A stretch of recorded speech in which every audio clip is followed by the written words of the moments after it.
नमस्कार, स्वागत है आपका। आप देख रहे हैं विशेष और मैं हूं आपके साथ संजय यादव। सियासत के कई चेहरे और कई मायने होते हैं। यूं तो सियासतदान इसे जनसेवा का जरिया बताते हैं, लेकिन मौजूदा दौर में देखें तो यह सब पारंपरिक विरासत बनती जा रही है। राजनीति में ऐसा पहली दफा नहीं है जब सबसे ज्यादा विरोध का मुद्दा ही नेताओं के लिए सबसे मुफीद राह बन जाती है। कुछ ऐसा ही देखने को मिल रहा है इस बार के लोकसभा चुनाव के दरमियान, जहां दिग्गज नेता अपनी अगली पीढ़ी को न सिर्फ मैदान में उतारने में कामयाब होते दिख रहे हैं, बल्कि उन्हें जिताने के लिए पूरी ताकत भी झोंक रहे हैं। उन्हें उम्मीद है कि शायद वंशवाद के जरिए ही उनकी विरासत को आगे बढ़ाया जा सकता है।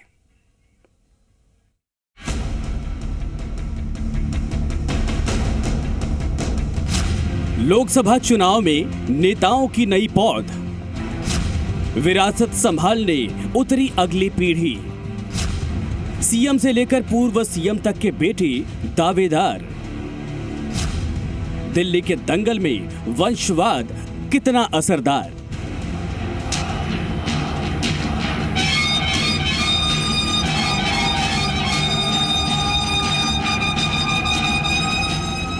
राजनीति में युवाओं और महिलाओं की भागीदारी की बात सभी राजनीतिक दल करते हैं, लेकिन जब टिकट बंटवारे का वक्त आता है तो नेताओं की नजर अपने परिवार तक ही सीमित रह जाती है। आगामी लोकसभा चुनाव के मद्देनजर राजस्थान में भी ऐसी ही तस्वीर उभरती दिखाई दे रही है। प्रदेश की कुल 25 लोकसभा सीटों पर करीब 15 ऐसे संभावित उम्मीदवार हैं जो बड़े नेताओं के परिवार से सीधे ताल्लुक रखते हैं। सीएम गहलोत के बेटे वैभव गहलोत जोधपुर से कांग्रेस के बने दावेदार। पूर्व मुख्यमंत्री वसुंधरा राजे के बेटे दुष्यंत एक बार फिर से 12 झालावाड़ से ठोक रहे हैं ताल। राजस्थान में नेताओं के बेटे बेटियां और बहू के रूप में करीब दर्जनों उम्मीदवार बनने जा रहे हैं। इस बार लोकसभा चुनाव लड़ने वाले नेता पुत्रों में सबसे ज्यादा चर्चित नाम मुख्यमंत्री अशोक गहलोत के बेटे वैभव गहलोत का है। वो अपने पिता के परंपरागत सीट जोधपुर से कांग्रेस के टिकट पर लोकसभा उम्मीदवार हैं। वैभव गहलोत का मानना है कि वो साल 2009 से इंतजार कर रहे हैं, राजनीति में सक्रिय भी हैं, लेकिन पिताजी की वजह से मौका नहीं मिल सका है। तो एक और जहां मौजूदा मुख्यमंत्री के बेटे का इंतजार खत्म हुआ, तो वहीं पूर्व मुख्यमंत्री वसुंधरा राजे के बेटे दुष्यंत सिंह दोबारा 12 झालावाड़ से ताल ठोक रहे हैं। 12 झालावाड़ से मौजूदा सांसद हैं दुष्यंत। एक बार फिर बीजेपी ने जताया दुष्यंत पर भरोसा। वसुंधरा राजे ने झोंकी अपनी पूरी ताकत।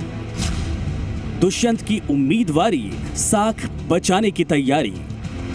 राजस्थान की पूर्व मुख्यमंत्री वसुंधरा राजे के बेटे दुष्यंत सिंह अपनी मां की परंपरागत सीट 12 झालावाड़ से सांसद हैं। वो इस बार भी बीजेपी के टिकट पर चुनाव लड़ रहे हैं। धौलपुर के पूर्व राजघराने से आने वाले दुष्यंत सिंह ग्वालियर से लगती हुई झालावाड़ की सीट पर अपनी मां की बदौलत राजनीति करते हैं। जब भी बेटे पर संकट आता है, मां थामने के लिए पहुंच जाती हैं। इस बार भी विधानसभा चुनाव हारने के बाद वसुंधरा राजे अपने बेटे को जी जान से जिताने के लिए 12 झालावाड़ में डेरा डाले हुई हैं, क्योंकि विधानसभा चुनाव में 12 जिले में बीजेपी का सूपड़ा साफ हो गया था। ऐसे में कहीं विधानसभा चुनाव में हार का असर बेटे दुष्यंत की लोकसभा चुनाव में जीत पर ना पड़ जाए, वसुंधरा ये सुनिश्चित कर लेना चाहती हैं। हालांकि उनकी ये कोशिश कामयाबी में कितनी तब्दील होगी, इसका जवाब चुनाव नतीजों के जरिए साफ हो जाएगा। चूरू से राहुल कसवा ठोक रहे हैं ताल। विरोध के बाद भी अगली पीढ़ी को टिकट। बीजेपी दिग्गज राम कसवा के बेटे हैं राहुल कसवा। राम की साख के भरोसे राहुल की नैया। बीजेपी के ही सांसद राम कसवा के बेटे राहुल कसवा भी चूरू से एक बार फिर से बीजेपी के टिकट पर चुनाव लड़ रहे हैं। माना जा रहा है कि चूरू से बीजेपी के दिग्गज नेता राजेंद्र सिंह राठौड़ नहीं चाहते हैं कि राहुल कसवा को टिकट मिले। वजह यह भी है कि दोनों ही राजनीतिक परिवारों में तकरार जग जाहिर है। हालांकि राजेंद्र सिंह राठौर के विरोध के बाद भी बीजेपी ने राहुल कस्बा को चूरू से इस बार उम्मीदवार बना दिया है। चूरू में कस्बा परिवार लंबे समय से सक्रिय है और दिग्गज नेता राम कस्बा के बाद राहुल कस्बा उनकी अगली पीढ़ी है। मानवेंद्र सिंह बने कांग्रेस के कर्णधार। जैसलमेर बाड़मेर से बने उम्मीदवार। बीजेपी दिग्गज जसवंत सिंह के बेटे हैं मानवेंद्र। पिता की विरासत संभालने की चुनौती। बीजेपी के संस्थापकों में रहे जसवंत सिंह के बेटे मानवेंद्र सिंह जैसलमेर बाड़मेर सीट पर कांग्रेस पार्टी के उम्मीदवार हैं। बीजेपी से किनारा करने के बाद जसवंत सिंह की लोकप्रियता को भुनाने के लिए मानवेंद्र कोई कोर कसर नहीं छोड़ना चाहते। हालांकि बीजेपी को अलविदा कहने के बाद मानवेंद्र जब कांग्रेस में शामिल हुए तो विधानसभा चुनाव में उन्हें वसुंधरा राजे के खिलाफ मैदान में उतारा गया। उस मोर्चे पर भले ही मानवेंद्र हार गए, लेकिन उसी कुर्बानी के बाद तय हो गया था कि कांग्रेस उन्हें जसवंत सिंह के पारंपरिक सीट जैसलमेर बाड़मेर से उम्मीदवार बनाएगी। और हुआ भी ठीक वैसा ही। मानवेंद्र इस बार कांग्रेस के उम्मीदवार हैं और जीत के लिए अपनी पूरी ताकत झोंक रहे हैं। वो जसवंत सिंह के विरासत को संभालने की कोशिश में लगे हैं। बाड़मेर जैसलमेर के लिए हमेशा जो मांग रही है और कई वर्षों से मांग रही है, उस पर कार्य हुआ है, लेकिन अभी तक पूर्ण हुआ नहीं है। वो है पेयजल की व्यवस्था। गाँवों में ढाणियों में पानी पहुँचाना है, पीने का पानी पहुँचाना है। वो आवश्यकता केवल मनुष्य के लिए नहीं है, पशुओं के लिए भी है। और क्योंकि हमारा जीवन पशु के आधार पर है, सभी यहाँ पशुपालक हैं, सेवा करते हैं पशुओं की, तो पशुओं के लिए भी पेयजल की व्यवस्था हो, अपने लिए भी पेयजल की व्यवस्था हो, ये मेरा सपना है। और इस पर प्रदेश से, केंद्र से जो भी कार्रवाई करानी है उस पर मैं सक्रिय रहूँगा। ज्योति मिर्धा टिकट पाने में कामयाब। दादा नाथूराम मिर्धा की संभालेंगी विरासत। विरोध के बाद भी हासिल हुआ टिकट। दादा की विरासत संभालने की चुनौती। अब बात करें नागौर की, तो यहां भी कांग्रेस में अगली पीढ़ी उम्मीदवारी संभाल रही है। बात ज्योति मिर्धा की कर रहे हैं। कांग्रेस की राजनीति में दबदबा रखने वाले मिर्धा परिवार से आने वाली ज्योति मिर्धा अपने दादा नाथूराम मिर्धा की विरासत संभालने के लिए फिर से नागौर लोकसभा सीट पर अपनी किस्मत आजमा रही हैं। हालांकि कयास लगाए जा रहे हैं कि पार्टी उनसे किनारा कर सकती है। ऐसे में ज्योति मिर्धा ने दबाव बनाने के लिए बीजेपी में जाने के भी संकेत दे दिए थे। उनका ये दबाव बनाना काम कर गया और कांग्रेस ने ज्योति मिर्धा पर दांव खेल दिया। ज्योति मिर्धा अपने दादा नाथूराम मिर्धा की विरासत संभाल रही हैं। तो ये पहली दफा नहीं है। चुनाव दर चुनाव नेताओं की अगली पीढ़ी मैदान में उतर रही है। एक ओर जहां लंबे समय से वंशवाद का मुद्दा चुनाव में गरमाता रहा है, वहीं दूसरी ओर नई पीढ़ियों को लगातार कामयाबी भी मिलती रही है। ऐसे में ये कहना गलत नहीं होगा कि वंशवाद को सिर्फ पार्टियां ही नहीं बल्कि आवाम भी बढ़ावा देने में लगी है। ब्यूरो रिपोर्ट, जी मीडिया।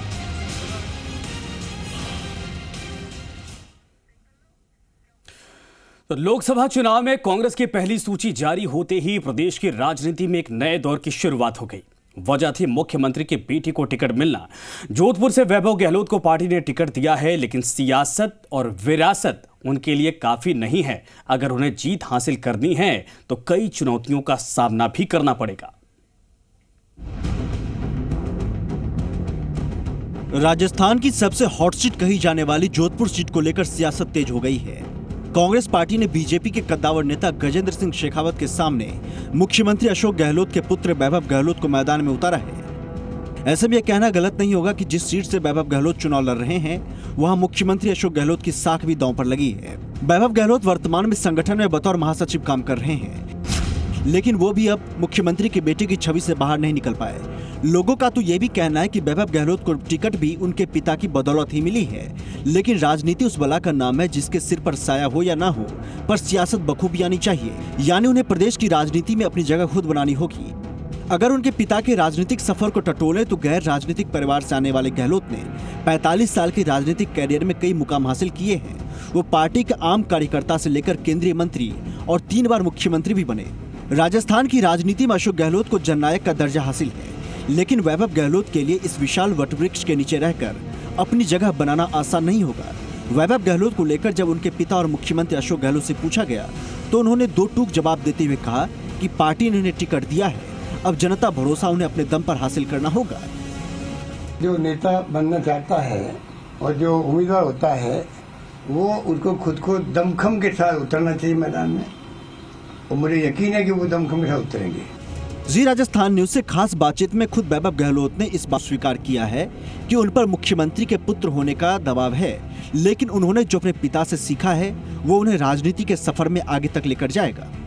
उनकी हरदम यही इच्छा रही है कि राजस्थान में जो अंतिम छोर पे बैठा व्यक्ति है उसको किस तरीके से ज़्यादा लाभ मिल सके, उसकी किस तरीके से तकलीफ़ें दूर हो सके, ये सब प्रेरणा उनसे हरदम मिलती ही रही है मुझे। और मुझे पूर्ण विश्वास है कि उनके आशीर्वाद और जोधपुर की जनता का आशीर्वाद मुझे मिलेगा। वैभव गहलोत की सीधी टक्कर बीजेपी के कद्दावर नेता गजेंद्र सिंह शेखावत के साथ है, जो किसी चुनौती से कम नहीं है। इससे पार पाने के लिए उन्हें साम दाम दंड भेद का इस्तेमाल करना होगा, क्योंकि इस चुनाव में न सिर्फ पार्टी बल्कि खुद अशोक गहलोत की साख भी दांव पर लगी हुई है।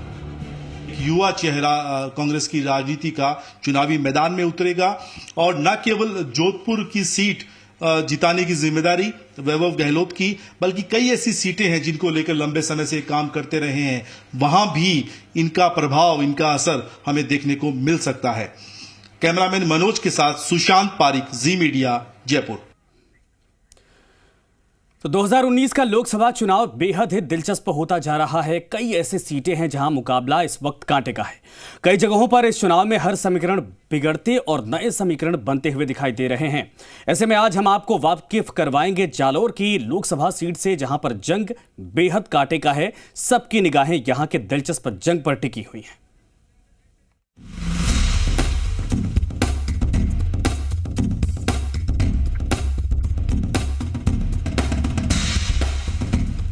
अरावली की पहाड़ियों के बीच और गुजरात से सटे जालौर सिरोही लोकसभा क्षेत्र में सियासी दंगल सज गया है। इस बार इन पहाड़ों में कौन राज करेगा, नर्मदा के किनारे सियासी फसल कौन काटेगा और जनता का आशीर्वाद किसे मिलेगा, ये वो सवाल हैं जिसका जवाब चुनाव परिणाम के साथ ही सामने आते हैं। इस सीट पर 29 अप्रैल को मतदान होगा, इसीलिए दोनों पार्टियों के योद्धा मैदान में उतर गए हैं। जालौर सिरोही लोकसभा क्षेत्र की तस्वीर की अगर बात करें तो जालौर सिरोही लोकसभा क्षेत्र जालौर की 5 और सिरोही की 3 विधानसभा सीटों से मिलकर बना है। हाल ही में विधानसभा चुनाव में 8 विधानसभा सीटों में से 6 पर बीजेपी को जीत मिली, तो वहीं कांग्रेस सिर्फ 1 सीट जीतने में कामयाब हुई। इसके अलावा सिरोही विधानसभा सीट पर निर्दलीय को जीत हासिल हुई। ऐसे में विधानसभा चुनाव के नतीजों के हिसाब से यहाँ बीजेपी का पलड़ा भारी है। जनहित और लोकतंत्र के मुद्दों पर सियासत करने वाली पार्टियों का व्यापार पूरी तरह से जाति तंत्र पर टिका होता है।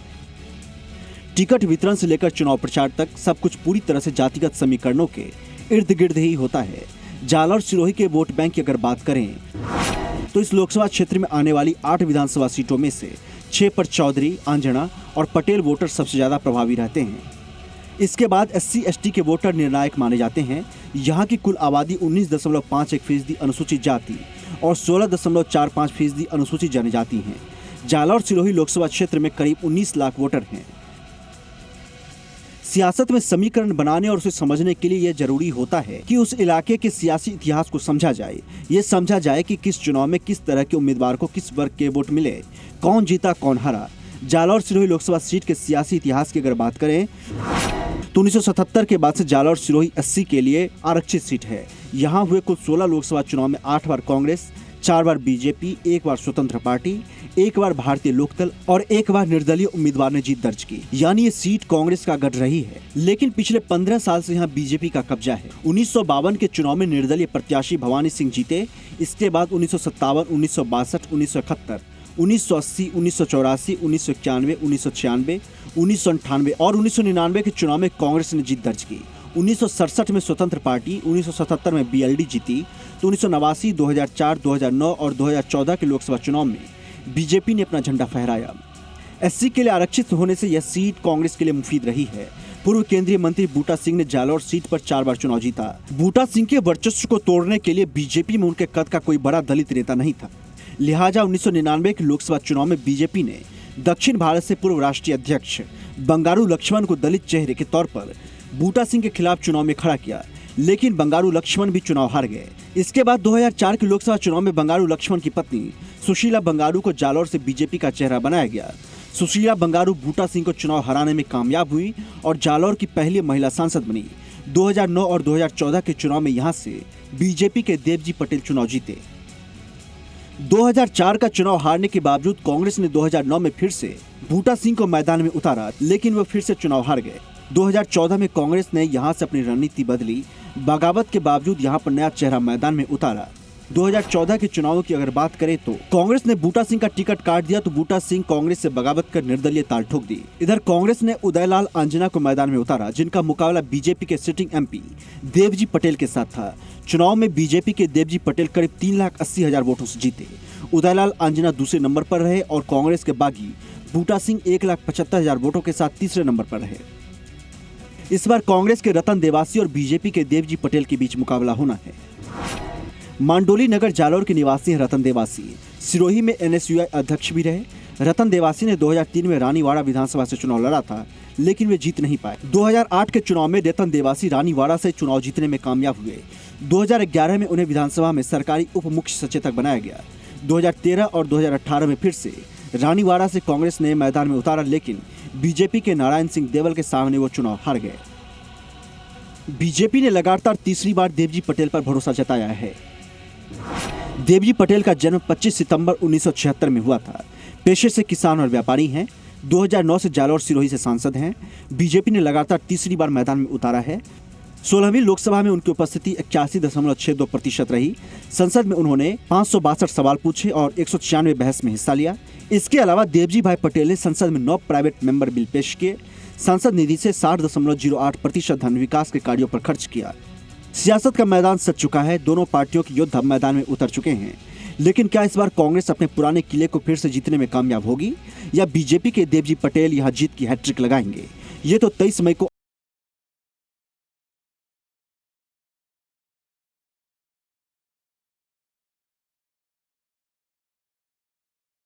और अब बात करेंगे राजस्थान की एक ऐसी सीट की जहां मुकाबला बेहद ही दिलचस्प है। यहां के समीकरण ऐसे हैं कि बीजेपी और कांग्रेस दोनों ही पार्टियों के होश उड़े हैं। जी हां, बात बांसवाड़ा डूंगरपुर लोकसभा सीट की कर रहे हैं, जहां पर भारतीय ट्राइबल पार्टी की मजबूत दावेदारी बीजेपी और कांग्रेस दोनों ही राष्ट्रीय पार्टियों के समीकरण को बिगाड़ रही है। और यही वजह है कि यहां का त्रिकोणीय मुकाबला सबसे दिलचस्प माना जा रहा है।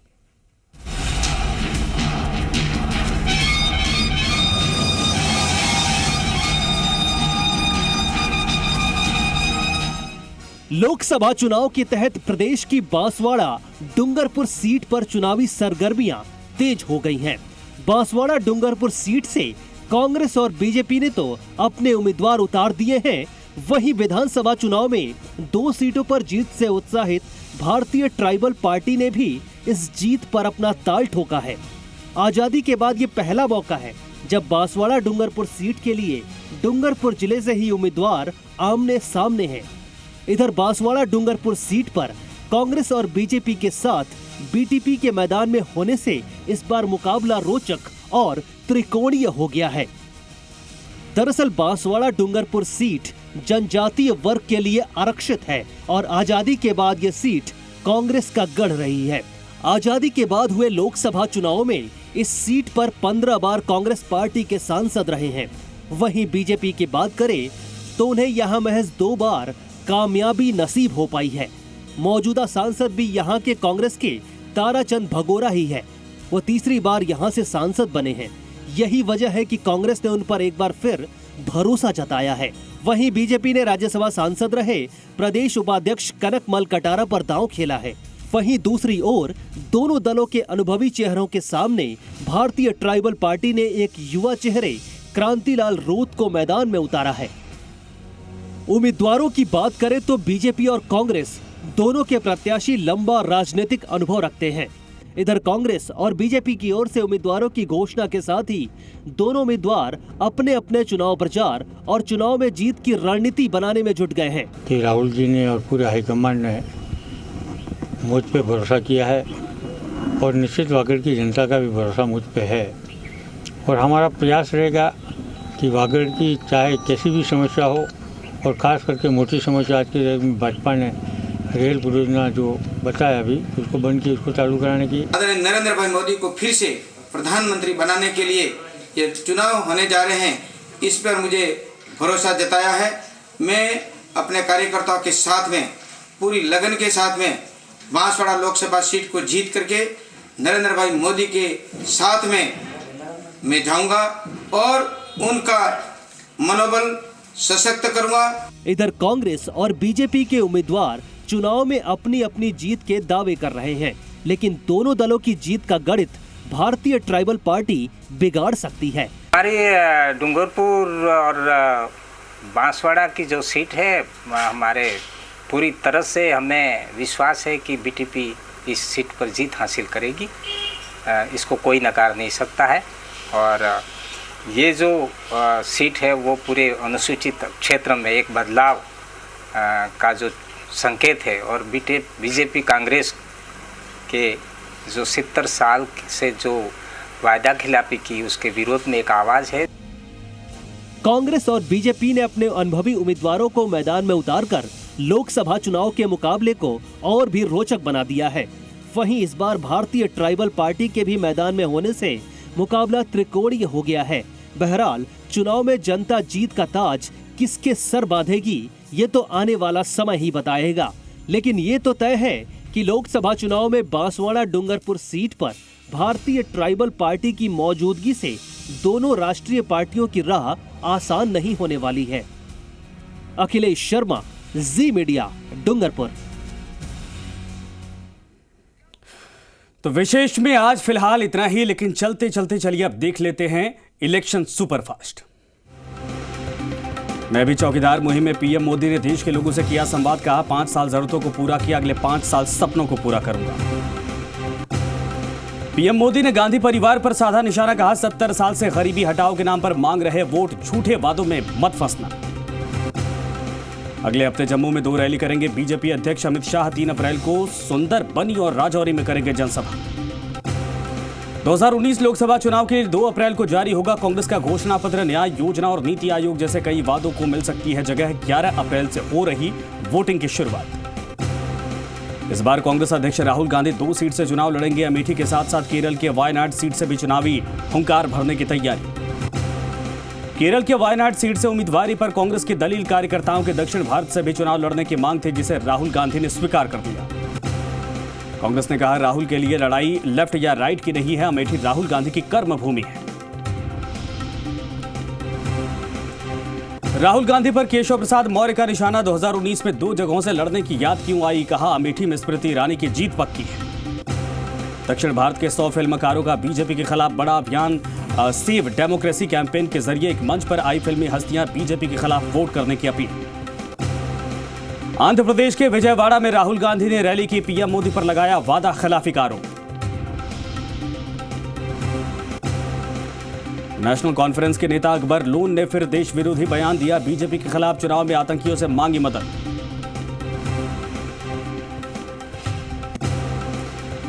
उत्तर प्रदेश में चुनाव से पहले फिर नाम बदलने की सियासत, सुल्तानपुर का नाम बदलने का प्रस्ताव। राज्यपाल राम नाईक ने मुख्यमंत्री योगी आदित्यनाथ को लिखा पत्र।